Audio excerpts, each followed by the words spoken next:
Salam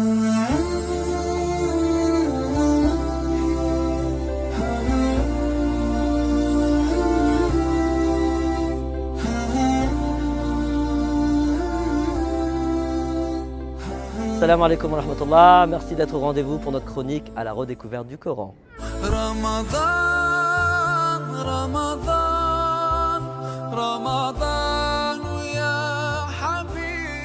Le Coran est qualifié de shifa dans le Coran lui-même, qualifié traditionnellement par guérison. Lorsqu'on revient à la racine étymologique, shafawa ou shafaya, il y a l'idée de ce qui est à l'extrême d'une chose. Ça veut dire, c'est comme si que shafaya, c'est le point de bascule. C'est-à-dire, c'est le moment où il faut intervenir avant qu'il soit trop tard. Effectivement, le Coran, en tant que guérison, c'est quoi une guérison? C'est corriger ce qui ne va pas, corriger ce qui fonctionne mal, corriger les anomalies, corriger le fait de quoi? Le fait d'avoir emprunté une voie qui nous a amené dans des conséquences nuisibles pour l'être humain. D'ailleurs, la maladie, je dirais, est la résultante et la conséquence de l'agir humain. Dans le Coran, on nous dit « Wa idha maridtu fahuwa yashfin ». C'est lorsque je décide par moi-même, par mon agissement, des fois c'est bien sûr c'est fait de façon inconsciente, que je tombe en maladie, en état de maladie, c'est-à-dire dans un état qui ne me permet plus de quoi? De réaliser ma légende personnelle. Lorsqu'on est malade, on ne peut pas réaliser sa légende personnelle, c'est impossible. Donc le shifa, qu'est-ce qui va venir? Quelle est sa fonction plutôt?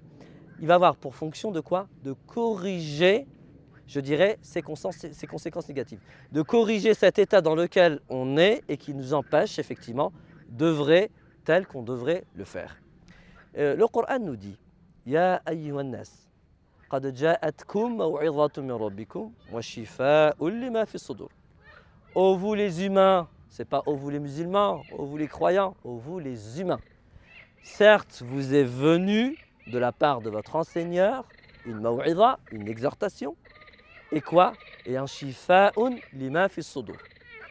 Une guérison, je dirais, dans ce qui se passe à l'intérieur de l'humain. Et en fait, si on veut être encore plus précis, je dirais une guérison de ce qui est dans l'antériorité de l'intériorité. Qu'est-ce que ça veut dire? En fait, la guérison, elle a des étapes.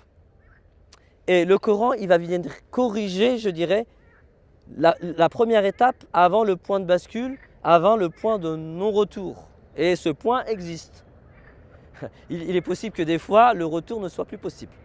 Donc le Coran, en tant que guérison, il va venir, je dirais, à l'instant idéal qui, s'il n'est pas intervenu à ce moment-là, va provoquer, je dirais, la perdition totale. Va provoquer un état de non-retour possible. Et Dieu sait que nous avons quoi? Besoin de correction. Nous avons besoin que notre représentation du divin soit corrigée. Il ne faut pas s'imaginer que c'est seulement une question de guérison physique. Le Coran va guérir physiquement. Mais pourquoi il guérit physiquement? Parce que le Coran s'attaque, je dirais, à la cause des causes, qui me semble être la représentation que l'on se fait de Dieu. Et le Coran, je dirais, son thème majeur et principal, c'est quoi? La représentation du divin. Le Coran, ça va nous permettre d'avoir une représentation du divin qui est conforme à la manière dont le divin se présente, se manifeste à l'homme, se décrit lui-même. Et lorsque cette représentation du divin est correcte, alors on peut être en état de santé. Merci, barakallahu fikoum, d'avoir suivi cet épisode et je vous donne rendez-vous au prochain numéro de notre chronique.